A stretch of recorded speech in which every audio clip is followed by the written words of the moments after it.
Pai, te agradeço pela tua grandeza, pela tua majestade, Senhor, em que a gente vê, Senhor, a tua mão agindo em todas as coisas, podendo deixar esse livro sagrado conosco, Pai, para que a gente possa, no nosso dia a dia, nossas vidas, Senhor, e dentro da igreja também, estudá-lo, Senhor, e conhecer mais de Ti. Te peço, Senhor, que essa palavra esteja entrando nos nossos corações, que a gente possa ser edificado, Senhor. Obrigado por essa comunidade, por essa congregação, Pai. Eu te peço, Senhor, que o Teu Espírito Santo fale conosco hoje. Em nome de Jesus, amém. Amém. Então, por que eu escolhi o livro de Jonas, né? Ele tem uma questão que ele é muito mais do que uma história que salta aos olhos, um milagre que aconteceu sobre um peixe ter engolido um homem e esse homem ter ficado 3 dias e 3 noites dentro desse peixe e depois ser vomitado na praia, né? E isso eu acho que é uma marca que tem na consciência de todos nós, pelo momento que a gente teve nas escolas bíblicas dominicais, e isso chama mais a atenção, né? Mas esse livro, ele não é apenas um livro do Antigo Testamento, ele é citado em outros momentos na palavra, e inclusive por Jesus, como a gente viu aqui. E ele teve uma importância, então, na época, com fatos históricos que ainda fazem parte do que a gente está esperando acontecer. Porque Jesus fez uma citação sobre a redenção, quando ele vier a segunda vez, e os ninivitas vão estar lá no momento da redenção. Então, a história que começou com os ninivitas ainda não acabou, e ela ainda vai se concluir, porque provavelmente a gente vai se encontrar com esse povo de Nínive também lá na glória, né? E Jesus faz 2 citações, uma que a gente acabou de ler em Mateus 12, né, de 38 a 42, e Jesus também fala uma segunda vez sobre o sinal de Jonas em Mateus 16, de 1 a 4. E pela característica do livro e algumas coisas inusitadas que acontecem, que parecem, com certeza foram milagres, né? Alguns cristãos que não seguem a linha de doutrina reformada ou mesmo as linhas cristã verdadeira, né, que não abrem mão de algumas coisas centrais da palavra, eles acabam especulando que esse livro é uma lenda, que o escritor ele foi influenciado por escritores gregos, né, que a gente vê na literatura grega, histórias de Hércules, de hidras, de grandes lutas com monstros marinhos. Então, existe um preconceito em relação a esse livro e os milagres que acontecem aqui. Mas a gente sabe, se a gente for olhar a datação do livro, é um livro mais antigo do que as literaturas romanas que a gente começa a ver. Então, por que não pode ter sido ao contrário?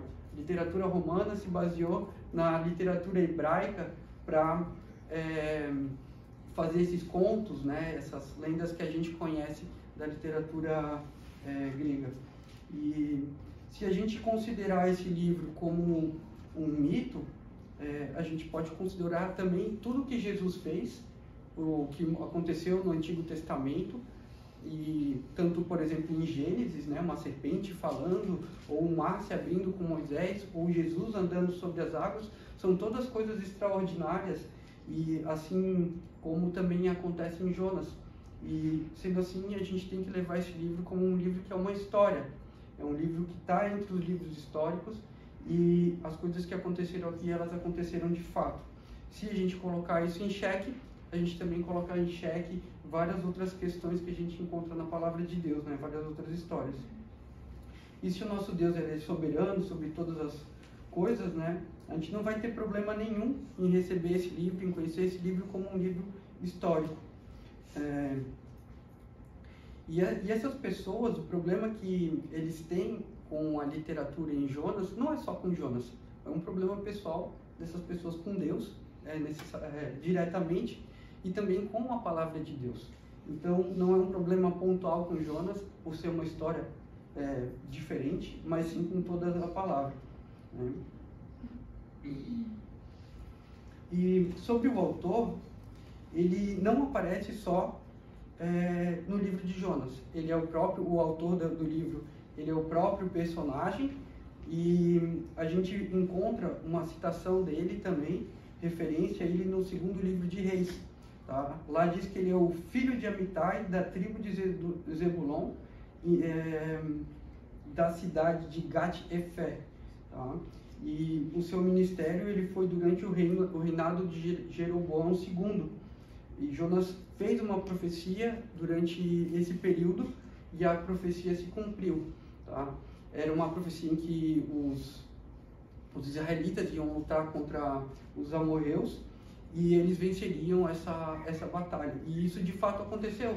Então Jonas era uma pessoa conhecida dos israelitas.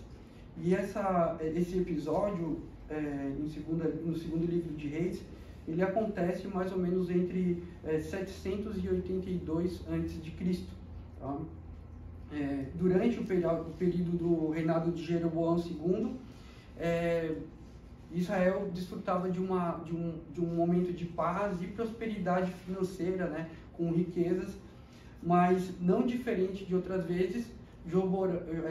Jeroboão II ele foi um rei que conduziu Israel ao pecado, e a nação estava sob um pecado de idolatria, adorando outros deuses. Uma questão também sobre o autor e a missão que Deus dá para ele no livro é que havia um rancor no coração de Jonas em relação à cidade de Nínive, aos assírios, propriamente dito, porque os assírios eles haviam invadido a cidade de Nínive e ocorreu uma guerra. Os israelitas haviam sido derrotados nesse momento, e isso gerou uma grande tristeza, um grande rancor no coração de Jonas em relação a esse povo. E por que Jonas escreveu esse livro? Ele escreveu com o intuito de relatar, fazer um registro que pudesse ser usado pelos israelitas posteriormente. E eu vejo isso como um dom que Deus deu ao povo de Israel. Nós não teríamos a palavra de Deus hoje em nossas mãos se tanto Moisés, Jonas, né, os autores que escreveram o Antigo Testamento, os apóstolos também, eles não tivessem essa preocupação, esse zelo em fazer um registro histórico das coisas que aconteciam quando Deus estava participando daquilo, para posteriormente ser consultado. E eu acho que isso é uma das maiores bênçãos que a gente tem na nossa religião, na religião cristã, que faz a diferença em relação a todas as outras religiões, que realmente é a questão do dom, de uma dádiva que Deus deu ao povo de Israel, em ser habilidoso em fazer esse tipo de coisa, registro, detalhamento, conservação dos manuscritos e essas coisas. Então a religião cristã hoje ela é o que é por causa desses registros que a gente tem dos fatos bíblicos, né?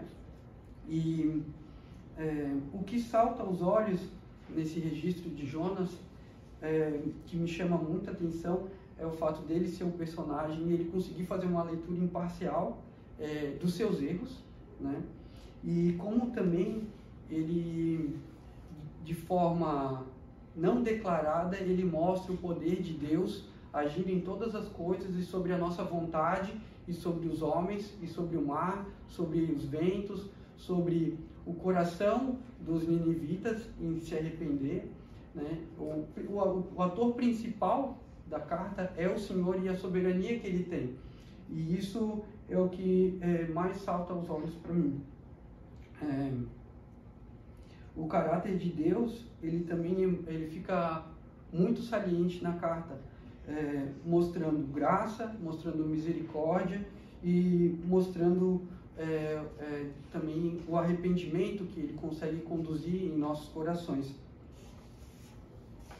Então, eu vou fazer a leitura do capítulo 1, que é o que a gente vai ver hoje. A minha intenção é a gente separar em 4 exposições, uma por domingo, né? E agora eu vou fazer a leitura do capítulo 1. Podem abrir, por favor.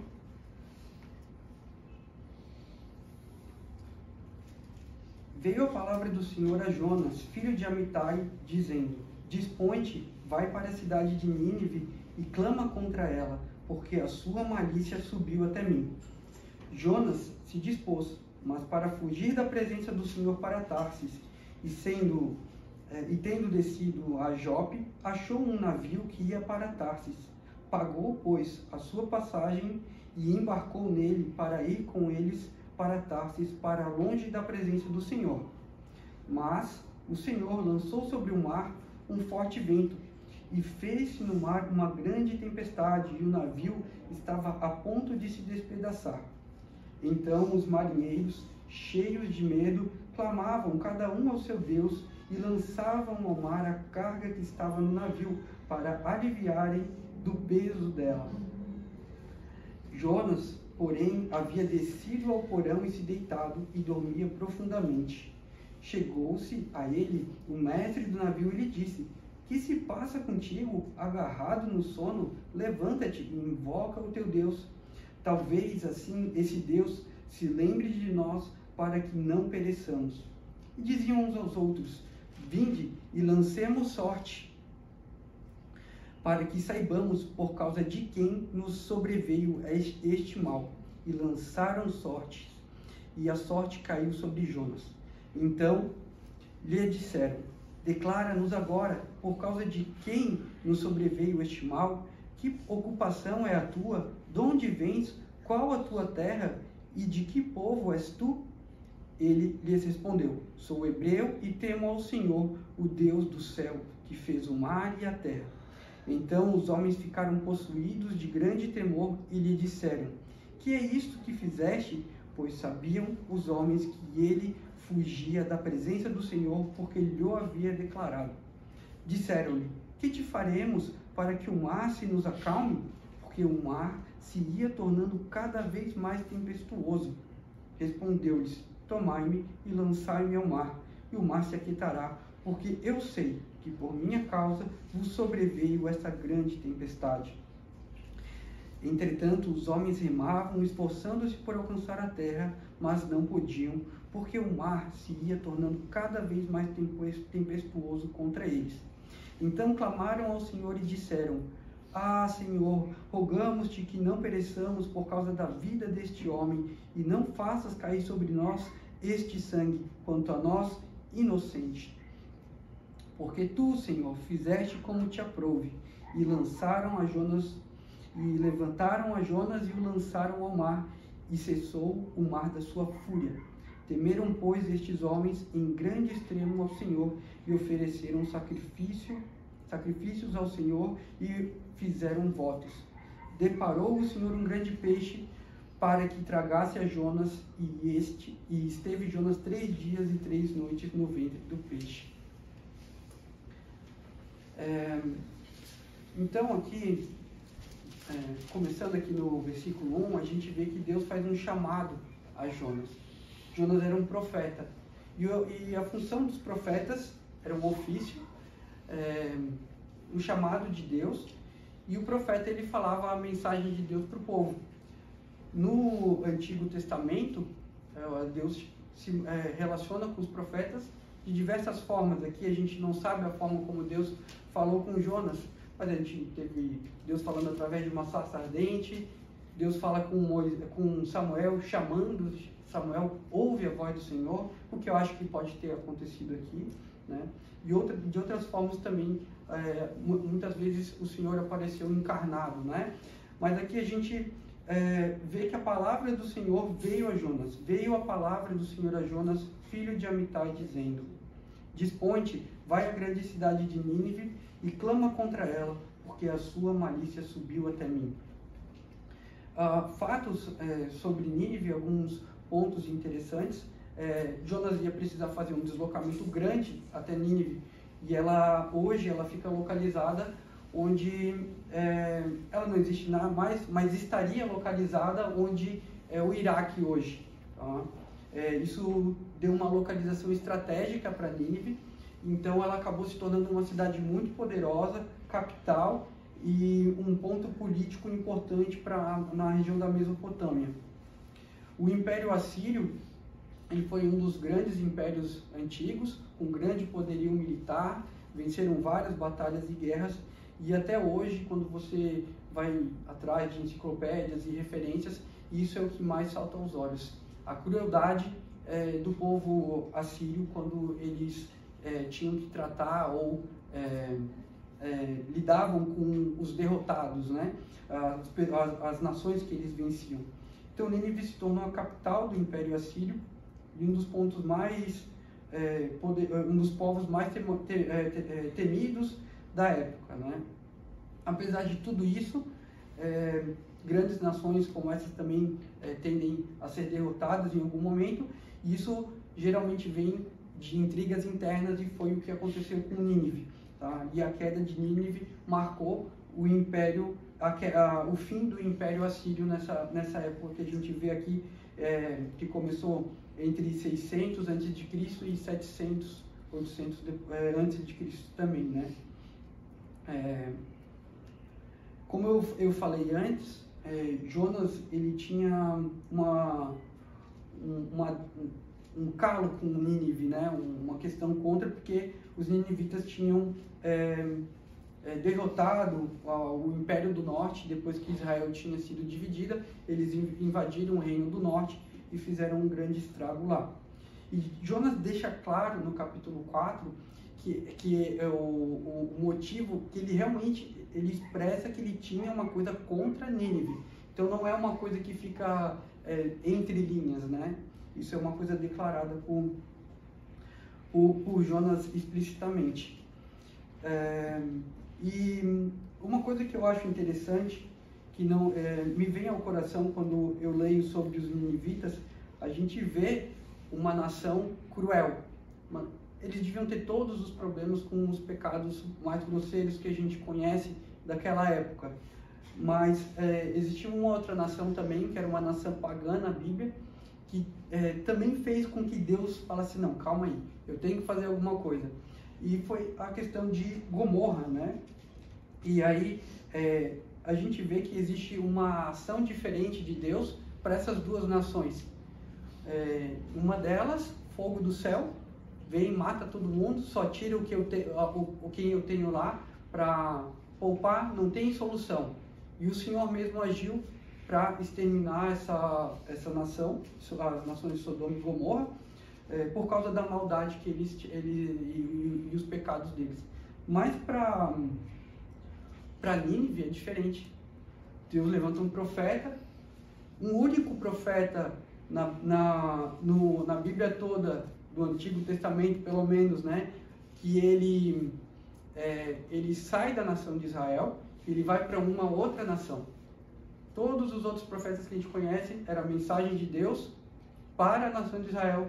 Jonas, ele foi um evangelista, o primeiro dos evangelistas, digamos assim. A gente vê também, por exemplo, na questão de povos que não eram de origem hebraica,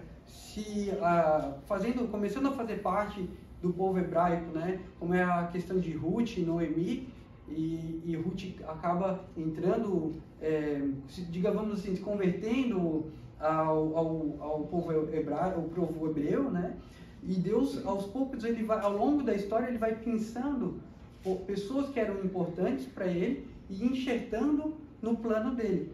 E aqui eu vejo isso também com Nínive, né? Uma sombra do que estaria por vir no Novo Testamento também.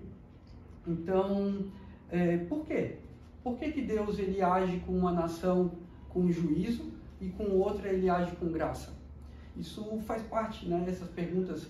A gente pode avançar nesses assuntos, dariam muitas páginas de horas de conversa aí, mas a gente sabe que nosso Deus é soberano e ele não precisa consultar ninguém para tomar uma decisão. Ele é o próprio Deus. Se ele não fosse Deus, ele não teria a capacidade de tomar uma decisão sem consultar ninguém. Então, o que me leva a falar isso, a entender esse perfil do nosso Deus, é uma referência em Efésios, capítulo 1, versículo 11, onde o apóstolo Paulo, ele diz: nele digo, no qual fomos também feitos herança, predestinados segundo o propósito daquele que faz todas as coisas conforme o conselho da sua vontade. Deus faz todas as coisas conforme o conselho da sua vontade. Não posso dizer para vocês por que para Sodoma e Gomorra não houve uma evangelização e oportunidade de arrependimento, mas o que eu posso dizer é que Deus, ele agiu com graça para Nínive e ele consultou o conselho da sua própria vontade, porque ele é um Deus. Ele é um Deus com letra maiúscula, não um Deus com letra minúscula. Ele é um Deus trino e ele consegue ter esse poder para poder tomar esse tipo de decisão.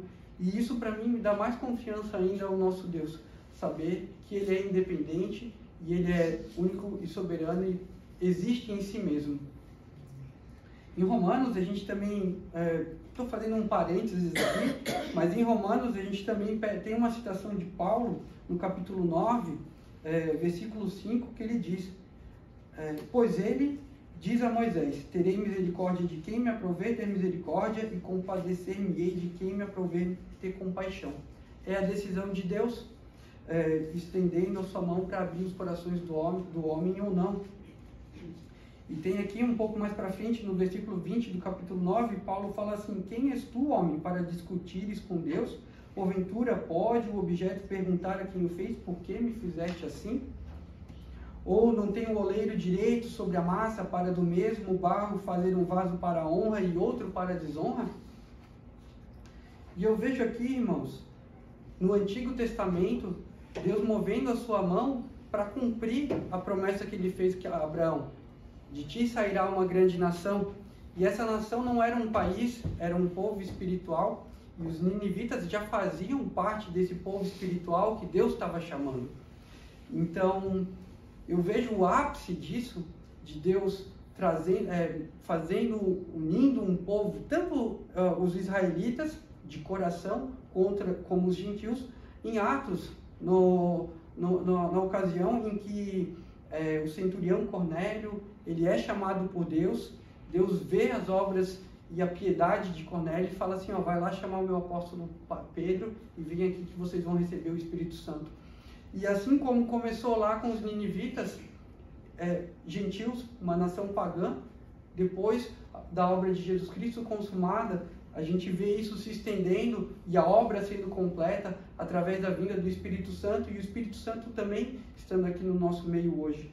Então a gente não tem diferença nenhuma em relação a hoje. Nós como cristãos não somos mais privilegiados ou menos do que o povo de Nínive, né? Somos tão pecadores como eles e necessitados da graça e do Espírito Santo que o Senhor alcançou àquela nação e também alcança para a gente.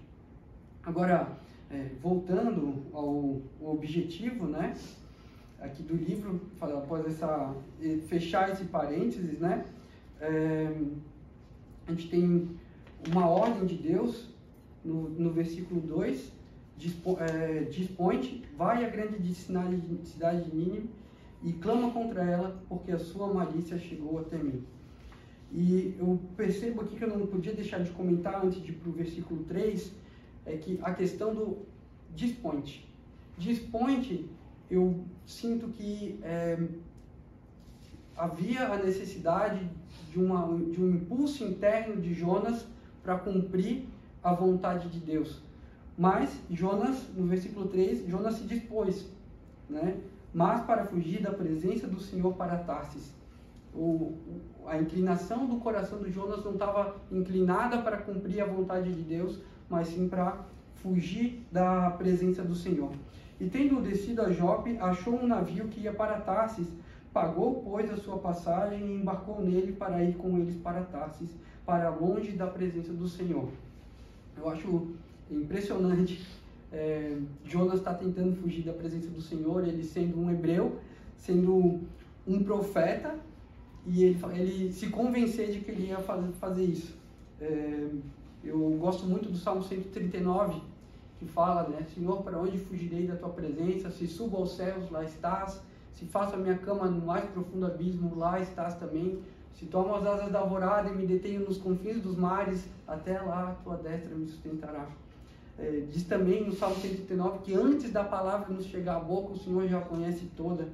Então essa atitude de Jonas é para mim surpreendente quando o versículo diz que ele estava tentando fugir da presença do Senhor. E ele pagou a sua passagem. Provavelmente esse navio era um navio mercantil, que fazia a travessia com frequência e levava tanto pessoas, Jonas pagou a sua passagem, quanto carga também. Então, a gente vê que existia uma tripulação ali de marinheiros, pessoas, digamos assim, os civis também, né? Os tripulantes, e também as cargas. E Jonas tentou, né, exercer o seu livre-arbítrio, só que esse livre-arbítrio durou por muito pouco tempo. Né? Deus me mandou fazer uma coisa, mas eu vou fazer o contrário. Eu vou fugir da presença do Senhor.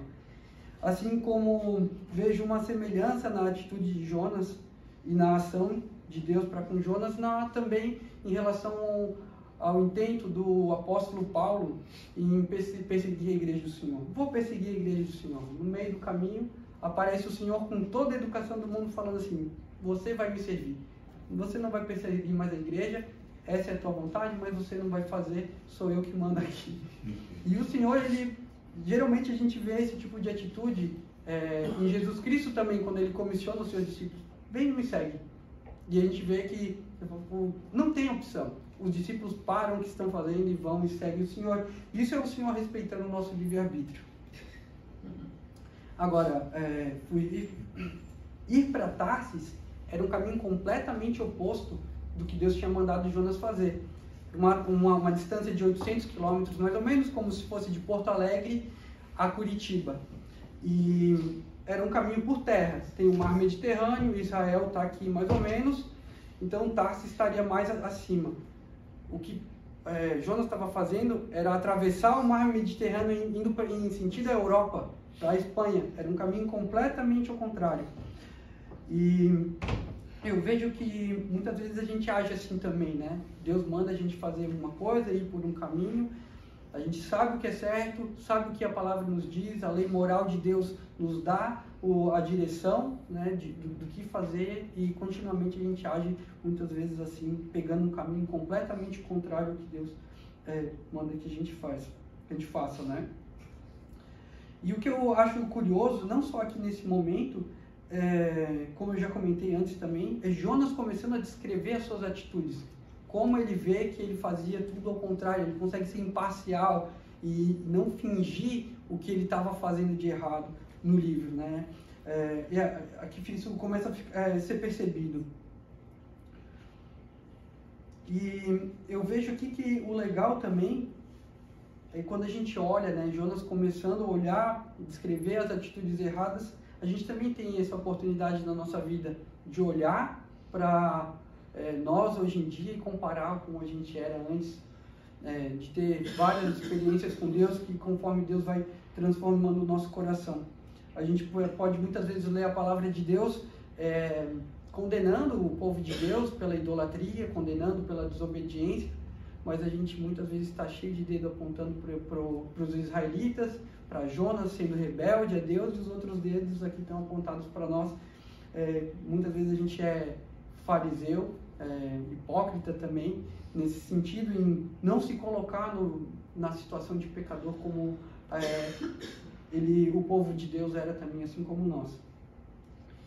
E aí no versículo 4 a gente vê um mas ali: mas o Senhor lançou sobre o mar um forte vento e fez-se no mar uma grande tempestade, e o navio estava a ponto de se despedaçar. Esse mas é o que me chama muita atenção. Mas no início desse versículo indica como Deus não faz a mínima cerimônia para respeitar o nosso livre-arbítrio. A verdade é que o mas de Deus ele está sobre toda a terra e sobre todos nós, e ninguém pode resistir a isso. Por volta do século XVI, na Reforma Protestante, criaram um termo que se chama corandel. Eu vou fazer mais um parênteses aqui, porque isso é uma coisa que me chama muita atenção e é uma coisa que eu tenho vivido e eu gostaria de compartilhar por vocês. Corandel significa diante de Deus.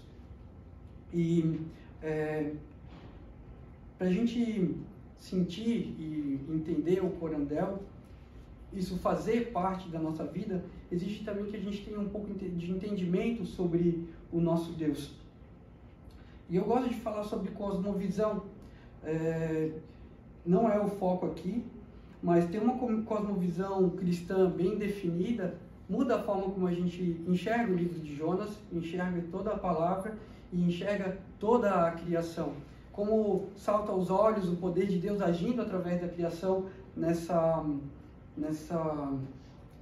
livro, isso também eu consigo ver no nosso dia a dia, especialmente porque a gente mora em Florianópolis e uma hora você olha para o céu, ele está lindo, outra hora tem chuva, outra hora tem chuva de pedra, outra hora tem frio, tem calor, o mar está lindo, o mar está nebuloso, e a gente consegue perceber muito Deus agindo através da criação.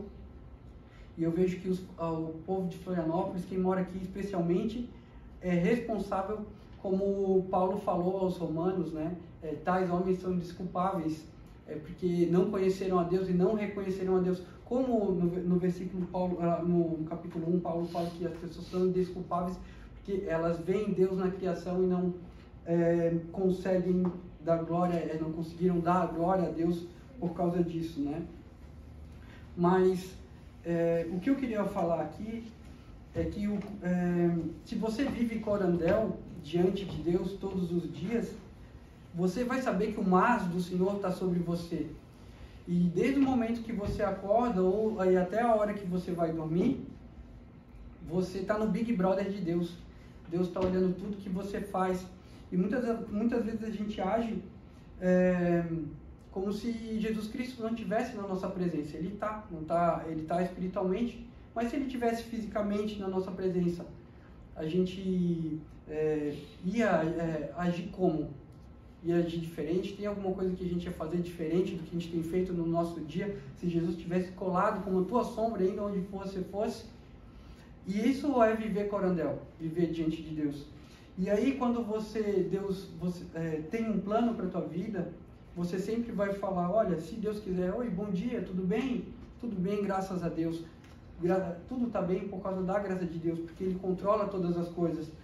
Quando a gente acorda ou sauda alguém, a consciência do cristão não consegue deixar de estar amarrada à presença de Deus, porque ela está Corandel.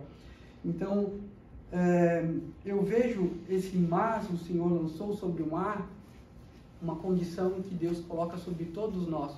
E a gente deve viver Corandel para a gente não correr o risco de não agir em conformidade ao que o Senhor tem planejado para nós. E só para concluir esse parênteses, o livro de Tiago fala lá no capítulo 4, do versículo 13 ao 14, fala assim, ó: atendei agora vós que dizeis, hoje ou amanhã iremos para a cidade tal, e lá passaremos um ano, negociaremos e teremos lucro. Vós não sabeis o que sucederá amanhã, que a vossa vida sois apenas como neblina que aparece por um instante e logo se dissipa. Diante de Deus nós somos muito pequenos, e essa consciência de que o controle de Deus está sobre todas as coisas, ela deve nos guiar para que não aconteça aqui como Jonas, que ele tomou uma decisão, mas o Senhor lançou sobre o mar um forte vento. Então vamos fazer um planejamento, vamos levantar do nosso dia para viver, sim, mas sempre Corandel, para a gente não correr o risco de ter uma atitude como essa de Jonas, de tentar fugir da presença do Senhor ou viver como se o Senhor não existisse. E a gente vê aqui que era um forte vento. O mar Mediterrâneo, ele é conhecido, uma grande baía, uma imensa, talvez uma das maiores do mundo, e não existem grandes correntes marítimas lá. Então aqui a gente começa a ver que alguma coisa fora do comum já estava acontecendo. Uma grande tempestade, a ponto de despedaçar o navio. E deixa eu colocar aqui. Então, os marinheiros, cheios de medo, clamavam cada um ao seu Deus e lançavam ao mar a carga que estava no navio para o aliviarem do peso dela. Jonas, porém, havia descido ao porão e se deitado e dormia profundamente. Então, como eu comentei antes também, o mar Mediterrâneo, ele é um mar tranquilo. Esses marinheiros, possivelmente, isso era a rotina deles, fazer esse trajeto. Com certeza levava alguns dias ou semanas, mas eles estavam acostumados com aqueles trajetos. E a gente vê aqui que eles começam a ficar com medo, porque alguma coisa está acontecendo fora do comum. E Jonas, ao contrário de todos, eu vejo que ele percebeu que alguma coisa de errado ia acontecer. Ele fala assim: opa, deixa eu me retirar, vou lá para o porão do navio e vou fingir que tudo isso não é comigo. Como hoje o pessoal costuma dizer, eles que lutem, né? Esse problema não é comigo. E a atitude de Jonas é completamente estranha ao que está acontecendo. Parece que Jonas ainda não consegue admitir que ele tem que fazer o que Deus quer que ele faça. Então ele vai para o fundo do porão e fica lá disfarçando como se nada fosse com ele, né? E isso chama a atenção. No versículo 6 diz: chegou-se a ele o mestre do navio e lhe disse: que se passa contigo, agarrado no sono? Levanta-te e invoca o teu Deus, talvez assim esse Deus se lembre de nós para que não pereçamos. Eu vejo aqui uma consciência, mesmo dos pagãos, de que um juízo estava acontecendo. Então eu vejo a lei moral de Deus impressa nos nossos corações, impressa nos corações desses marinheiros também, com uma consciência do que é certo e errado. E quando alguma coisa está errado, uma justiça precisa ser aplicada a isso para cumprir a vontade de algum Deus que está descontente. E essa é a atitude dos marinheiros. Olha, essa tempestade não é normal, a gente precisa resolver isso, porque com certeza algum Deus está irado. E a atitude de Jonas aqui, ela faz lembrar também a atitude de um filho rebelde, que ele tenta esconder ao máximo do pai o que ele tem feito de errado. E é estranho quando um pagão, uma pessoa que não é crente, ela confronta um cristão falando: olha, essa tua atitude está errada. E é muito triste quando isso acontece, e se a gente estiver perto de Deus, se sujeitando a Ele, não vamos passar por esse tipo de situação constrangedora, como a gente vê aqui. A tempestade fora do comum despertou a consciência religiosa dos marinheiros sobre um juízo de Deus. Mesmo esses homens, não conhecendo o Deus de Israel, entendiam sobre o certo e o errado, e que alguma coisa precisava ser consertada.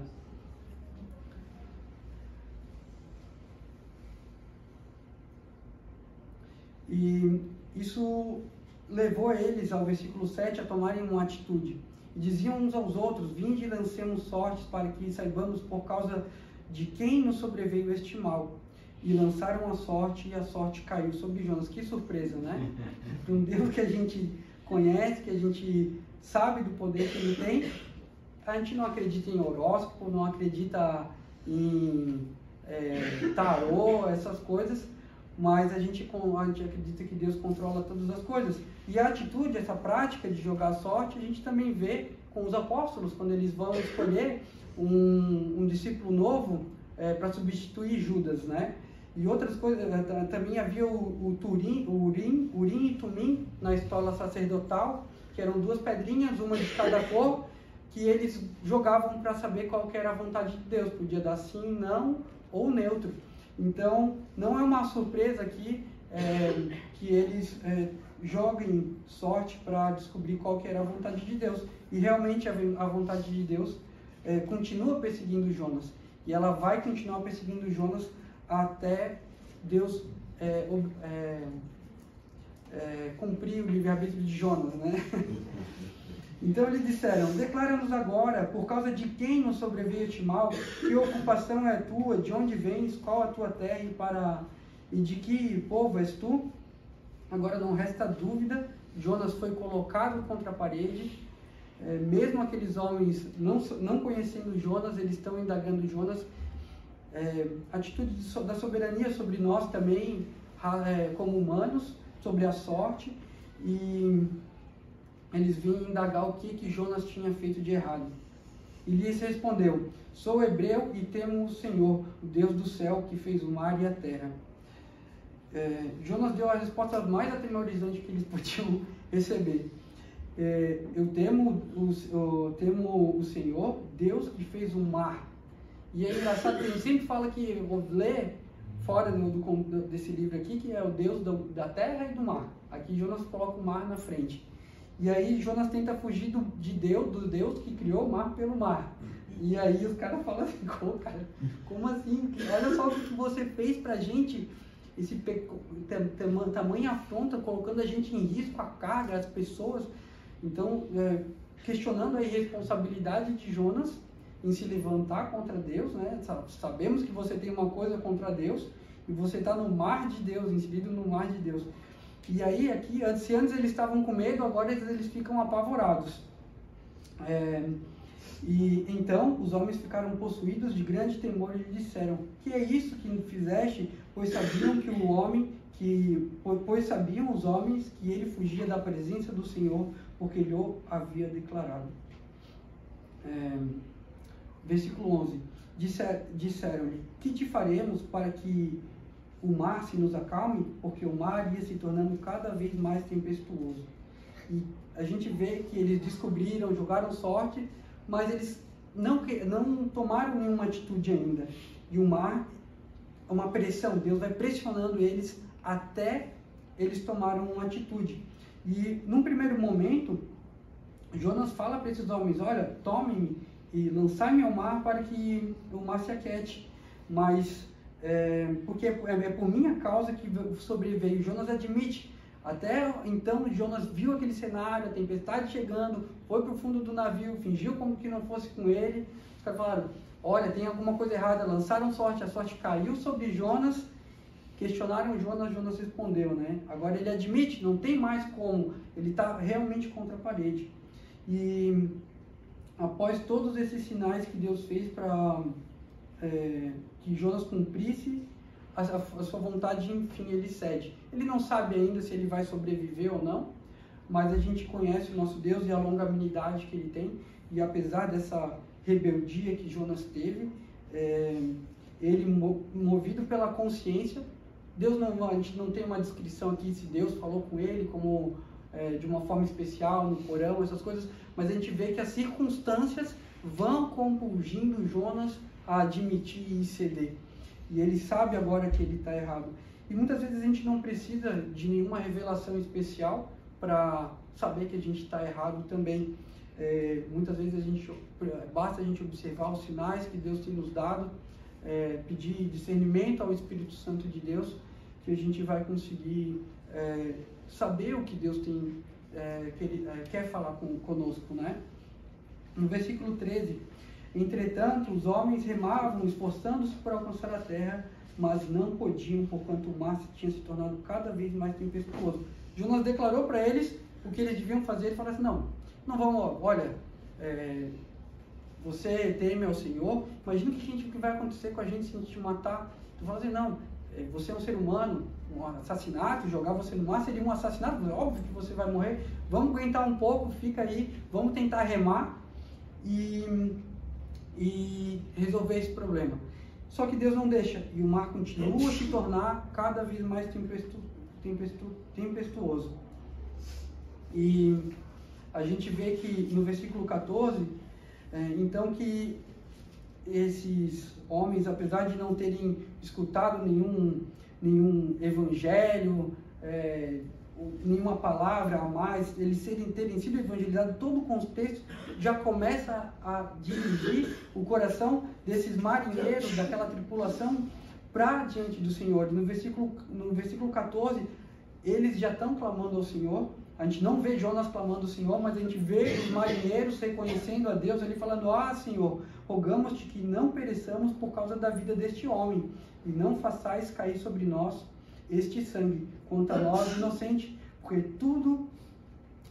tu, Senhor, fizeste como te aprouve. Eles admitem que eles têm que tomar uma ação, senão todo mundo ia morrer. Jonas já havia dito para eles o que eles deviam fazer. e eles começam a clamar ao Senhor antes de tomar uma atitude para que não haja uma consequência com eles em relação a isso. E eles não foram tão teimosos quanto Jonas e logo cederam, né?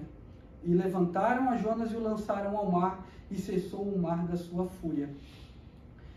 Isso muitas vezes a gente pode experimentar na nossa vida também.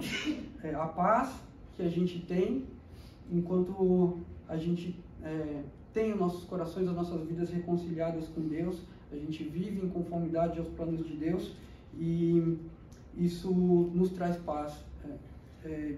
O mar, a gente pode ver muitas vezes uma vida tempestuosa, um mar agitado, como uma vida desregrada e longe do Senhor. Mas aqui, ao cumprirem o propósito de Deus, o mar se acalma. Temeram, pois, estes homens em extremo ao Senhor e ofereceram sacrifícios ao Senhor e fizeram votos.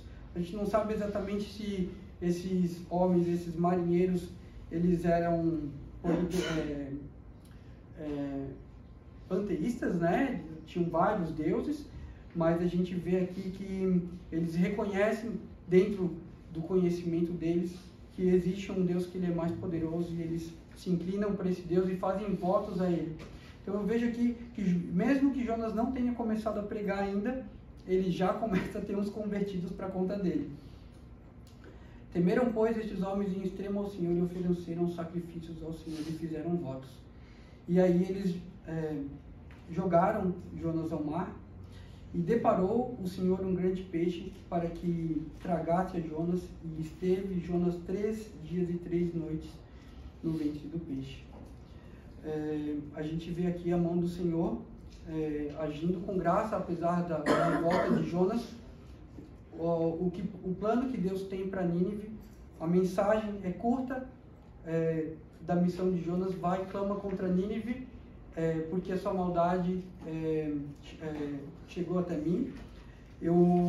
E diferente de outros profetas, a mensagem dos ninivitas é muito curta. A gente vê a mensagem dos profetas para o povo de Israel, páginas e mais páginas de Deus falando, mas eu vejo aqui uma mensagem muito curta: arrependam-se. A gente vai ver isso mais para frente. E a mensagem é curta, como a de Jesus, quando ele voltou do deserto e começou a pregar. Ele falou: o tempo está cumprido e o tempo de Deus está próximo, arrependam-se e creiam no Evangelho. O Evangelho, ele é simples assim, é uma mensagem curta, e é Deus que faz o mover dos nossos corações. E aqui eu vejo, indo para a aplicação final agora, dentro desse capítulo tão pequeno, a gente vê Deus agindo em toda a criação. Deus comissiona um profeta, Deus dá uma missão, esse profeta ele não cumpre a missão, o desejo de Deus, e através desse não cumprimento a gente vê Deus agindo através do mar, através dos marinheiros, através das tempestades, através da sorte, através do peixe, através de toda a provisão de Deus, para que o evangelho dele chegue à nação de Nínive. E o que eu posso dizer é que a gente nunca vai conseguir resistir à mão do Senhor. E enquanto a gente resistir, a gente vai viver em turbilhões, vai viver momentos difíceis. E uma coisa que eu gosto de falar, que pode parecer muito batido, mas ou a gente sofre por fazer a vontade de Deus, ou a gente sofre não fazendo a vontade de Deus. E com certeza é muito mais sábio lutar contra todas as tentações e desafios que o mundo nos impõe e se agarrar ao Senhor e viver em paz com Ele, do que viver longe dEle. A gente vê o arrependimento dos marinheiros, mesmo não conhecendo o Senhor, vê que a verdade de Deus, ela vai sempre prevalecer. Mesmo que uma mentira, alguma coisa esteja oculta, alguma coisa errada está oculta, algum momento ou em alguma hora, Deus, que é o Deus da verdade, Ele vai controlar as coisas para aparecer a verdade dEle, para que a justiça dEle seja feita. Então, eu vejo que a gente tem que ter um coração humilde e se submeter a Deus, à vontade dEle, desde a hora que a gente levanta até a hora que a gente vai deitar, porque Ele é o Deus que controla todas as coisas. Se Ele dizer, e percebam, irmãos, que Deus também envia sinais em nossas vidas e não precisamos de uma revelação especial para compreender o que Deus está querendo nos mostrar. Eu quero encerrar lendo o Salmo 32, de 3 a 7.